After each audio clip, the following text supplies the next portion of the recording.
Greetings, everyone. I have the privilege of bringing you some very exciting news.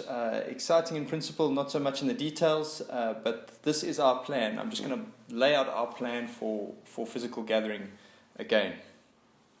So bear with me, the details are many and various, but they're important.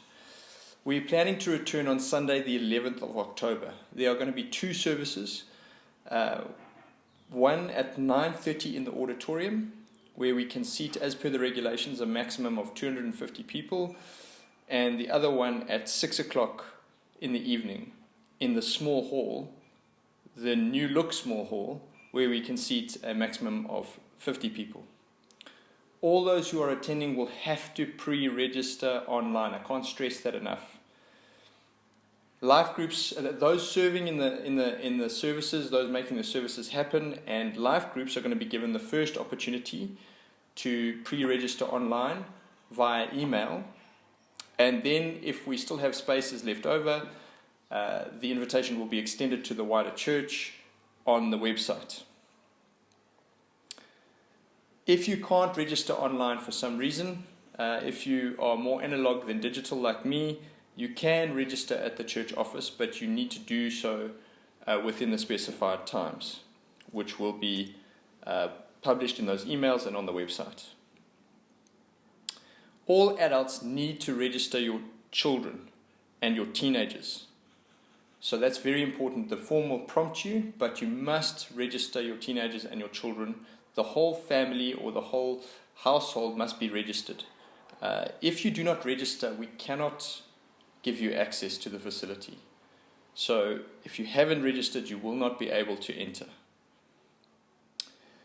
Parents of children who come to the physical gathering on the Sunday will have to be present for the service. There's no drop and go facility. So if your kids are coming to C-Zone, you have to be present in the auditorium or in the small hall for the service. There's no drop and go.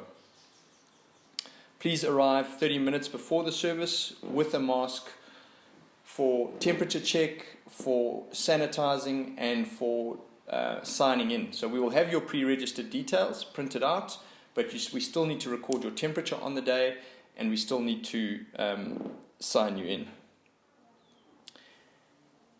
If you are arriving as a family, the adults need to, so bring your children with you. You need to go and sign in as adults, and then you need to escort your kids or your teens to their designated sign-in points. There will be someone at each sign-in table who can direct you to where you must go next. But adults must sign in first, and then you must go and help your children, your teenager, to sign in after that. So no one of a school-going age is going to be allowed to enter into the auditorium at any stage. And that's why you have to go with your children to sign them in.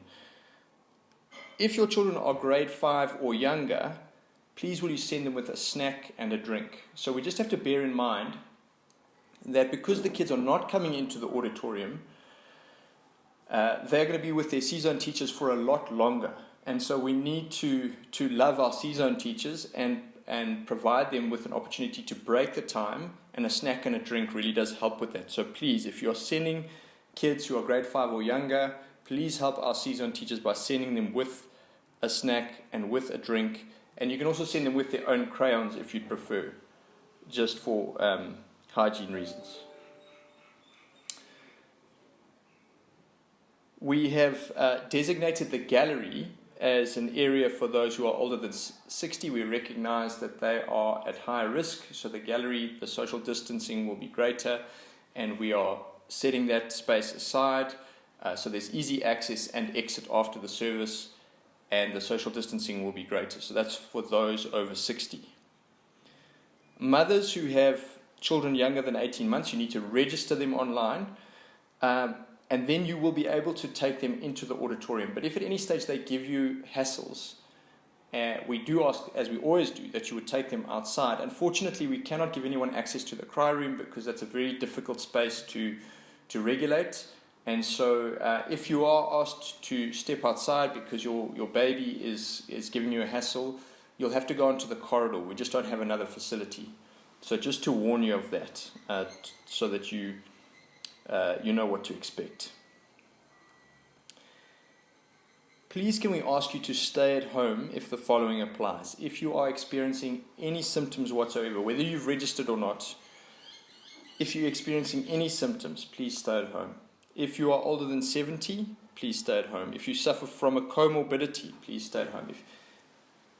If you fall into any of those categories, or you're just plain anxious, we are not putting anyone who is just really anxious about COVID and about contracting the disease, please don't feel under any sort of pressure to gather. We want you to all bear in mind, anyone who's in any of those categories, just to bear in mind that Church at Home will still run. It may run in a revised format. We may be live streaming the service, or we may use our pre-recorded model. We haven't fully ironed out those details yet. But if you cannot attend the physical gathering for any of those reasons, just bear in mind that Church at Home will still be running.